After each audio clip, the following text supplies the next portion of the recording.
Merry Christmas again. We're right in the thick of the season, and I don't know about you, but the list got a little shorter, but still a long ways to go. Mm-hmm. Yeah, you guys haven't even started, I bet. I'm finished. Guilty. We finished in August. What are those? I want to thank Pastor Phil for a very encouraging and good message on Sunday. We're going to build off of the principles that were brought forward in that, and we've chosen a couple to take a look at, and they kind of really fit our time. We keep talking about fear here, but the Christmas story speaks a lot about fear. It does. Yeah. It does. Right? Yeah. Lots of fear not, because that's what was required, and that's what's required of us now. Yeah. It is required of us now. And there's reasons why it's required, because fear is something that's not neutral. Like it's got an energy with it that really does pick up our lives. Yes. Right? And if we don't have the right kind of approach when these things hit, then they will. We're going to get wrong. We're going to go wrong places. We're going to do some things that aren't good. And we've talked a few times in the past about it being like a play, and we don't know what God is doing and what our part is. So He's saying, "I got this. And, fear not. Move forward in what I'm asking you to do, because it's part of the plan. Yeah. And you're part of this script. You're part of this. So just do this because there is a purpose and a reason for it." Yeah, there is. So this thing on Sunday was about 4 lepers. Yes. That basically were up against the wall, just like everybody else was there. Yeah, absolutely. But they at least entertained other possibilities, which the others were not entertaining. And I think that's an interesting point, is some people entertain possibilities, others don't. Right. Absolutely. Because their perspective. That's right. Yeah, I think the first point that Dr. Phil had made was just that there's always a course of action, no matter how hopeless it appears. And so in the leper situation, which can be translated to the Christmas story, it can be translated to our own lives. Yeah, there were many people who were just stuck in that fear. It had basically taken any chance of perspective away from them, and they were paralyzed by it. They were taking action, but it was almost like inaction, because they weren't taking any steps to make things better. They were paralyzed. But these lepers sat down with perspective, played out these few choices, and made one. They made a decision, right? Which, they actually processed despite the fear. One thing that might play into that too is these lepers had confronted their leprosy and the fear that would have brought. Absolutely. Can you imagine the diagnosis, right? The diagnosis day. Yeah. We all get diagnosis days, right? Absolutely. Right. Sometimes we look at this story of the lepers, and we look at the Christmas story as stories. And we read them, and we've heard the Christmas story so many times. We've heard them. So that's wonderful, but we never take it to the next level of application. What does it actually mean? What does it mean to actually take a story like this and actually apply it to your life? Right. How can I learn from this? How does it apply to what's going on right now? How am I reacting? And this is what these men did, is they sat down and went, these are our options. Because a lot of times people don't actually think about their options. They just go, I'm reacting. And the next thing that happens, I'm reacting. So we get stuck in this box of fear, and we don't see outside it, because there's no windows in a box. And it just paralyzes you with this fear. And once we have stepped outside that and seen what God is teaching us within these stories, and these true stories that happened, to learning from people, it is such an amazing next step to do. Absolutely. In the Christmas story, we have and you brought that up, with the Christmas story, but there was an opportunity that's always within fear. Those lepers had an opportunity, and as everybody else did, they got to it because they had a different approach to fear. They did. And in the Christmas stories, whether it's Mary, Joseph, or the wise men, or even the shepherds, fear not was a part of this whole thing. Huge. And that's the first message from God, was always fear not. So there's something about that to say that fear is God needs fear out of the way. Absolutely. For you to move in, for you to hear and move into obedience. That's right. Because that's what Mary had to do. That's what Joseph had. Well, they chose to do. Yeah. And that's what the shepherds did. Yeah. So you have this this transition that if fear controls the day, you won't make. That's right. You kind of, when fear is controlling the day, the only choice you kind of see is this protection plan, right? Yeah. And these aren't wise protection plans. It's what can I do to basically, curl up in a ball, turtle up, and that and obedience to God, they can't coexist. They cannot go together. And I know I've been in that emotional response where I almost feel like, I don't know what to do. You kind of feel like screaming at the top of your lungs. The fear is just so real and so present. And so, what do you do to start taking those first right steps to get out of there? And that brings us to his third point. It's amazing things happen when you take action. And we've talked before about these spiritual fireworks that happen. And we all want those. We all want this amazing God moment.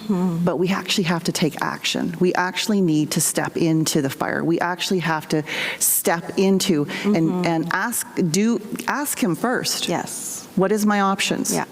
Come up with a plan that God, and step into it, because amazing things can happen. And that's when God shows his glory. That's when he says, all right, now you're in there. And each of those steps in the characters of the Christmas story there. So Mary had her step of action, which was, be it unto your handmaid, as the Lord wills, basically, or as he wishes.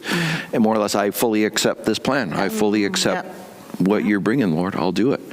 Joseph steps in when he's told by the angel, basically the message, like, you go take her for your wife. This is of God. Well, he had an obedience, or it's an action plan. Yeah, that's right. And he took the action. Even the shepherds, they had the fear not. They got the message of the Messiah born in Bethlehem. And once the angels go away, they go to find the child. Let's go look at this. So there's this be it to me what you want, go do this, I'm going to do this. And then there's going to be this idea of, I'm going to go look, see. Each of those walked into big opportunities. Absolutely. And you have to deal with fear to see it and to do it. You have to. You have to step out of that protection plan and into an obedience plan. That requires faith, which requires that we have a relationship with God that is daily, that is in practice, that we have that time with God, that one-on-one time every day, whether we're in the middle of the fire or whether things are going pretty smooth and pretty good, to have that relationship with God that you can fall back on even when you're right in the midst of it, that will help you with those first steps of fear, right? That's what's required. It's those Daniel actions that we've been talking about we talked about for 9 weeks, about how Daniel was daily into worshiping God and bringing stuff to prayer 3 times a day. It was just it was a continual thing. So when God is asking these hard things, and the amazing things happened when he had to step into a difficult situation. Let's just work the word obedience a little bit too there. So a little bit more on that. See, because obedience is going to demand from you, like fear is going to demand from you obedience. It's going to demand from you what God wants. That's right. It makes the very same demand. Yes. So if you obey your fears, you're going to build these negative protections. It's going to be all about your survival. It's you're going to be locked inside the city that Phil talked about. Exactly. Cannibalism. I mean, all the worst stuff emerges. It does. That's fear. Yeah. But it's because it's asking for total obedience. You obey me. And it seems like our friend. See, the thing about fear is it doesn't always seem like an enemy. It can seem like a friend. I'm afraid this marriage, you don't know what just transpired. You don't know how this got hurt. And fear can grip you and demand obedience from you. So your only game plan is disobedience to God, because obedience to fear is only another way of saying I'm disobedient to God. Absolutely, yeah. When you are obedient to fear, what happens is it becomes the driving force. And when I was a child, I used to be very scared. I used to, be scared of under my bed and in the closet and stuff, and it kind of filtered into my adulthood a bit. And I had to really deal with why am I scared, and really had to bring it to God. And it's amazing just when people would come at me and challenge me in a hard way, I would get the fear reaction and the protection action that kept me in that fear mode, and I didn't realize it until I kept going to God and saying, God, I'm done, and I'm done, and I'm done. And God's like, be obedient, be obedient. And that obedience taught me that it's not about me. It's not about me. And I need to make it about Him. And then He then changes your heart on how you see things, how you see fear, how you can actually overcome these things that you think are just stuck in you. So this leads us also to, when do you know that fear is losing its grip on you? Well, basically, you know it's losing its grip on you when your obedience is being lived out, and you start to live a life of obedience.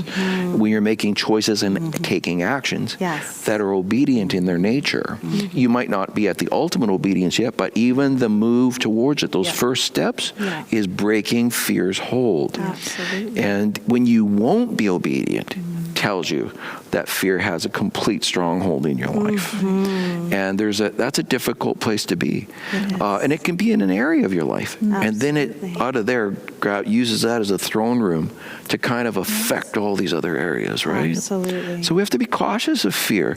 And the other thing about fear out throughout is when it comes to even in the biblical stories all through the Bible, and especially we see in the Christmas story, the greatest opportunities, you don't just go from where you are to them. You have to always go through the fog of fear. Yes, that's right. Always. You look at all of these stories, they always had to go through the fog of fear to see and then to obey and get and receive the greatest opportunities. Absolutely. And that's why it takes faith, by the way. Absolutely. I think that's a great message for this heading into the Christmas season and in the season that we're in really worldwide.